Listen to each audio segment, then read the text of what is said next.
মঙ্গলবার 31শে মার্চ সামাজিক যোগাযোগ মাধ্যমে পোস্ট করে নিজেই বিয়ের খবরটি নিশ্চিত করেছেন লুবাবা। পোস্টে তিনি লেখেন, আলহামদুলিল্লাহ, দুটি আত্মা এক কিবলা।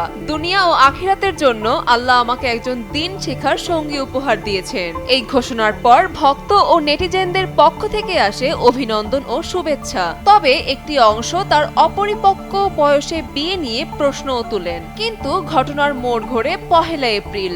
লুবাবা নতুন এক পোস্টে জানান, আমাদের শুধু বাগদান হয়েছে, নির্ধারিত বয়সে ইনশাআল্লাহ বিয়ে হবে। এরপরই সামনে আসে তাদের একসঙ্গে ওমরা পালনের বিষয়টি, আর সেখান থেকেই নতুন করে শুরু হয়েছে আলোচনা। বিয়ের আগে শুধুমাত্র বাগদান অবস্থায় একসঙ্গে ওমরা পালন করা কতটা গ্রহণযোগ্য? প্রশ্ন উঠেছে এই সম্পর্কে সীমারেখা কোথায় টানা উচিত। এ নিয়ে সামাজিক ও ধর্মীয় পরিমণ্ডলে চলছে নানা মত ও বিতর্ক।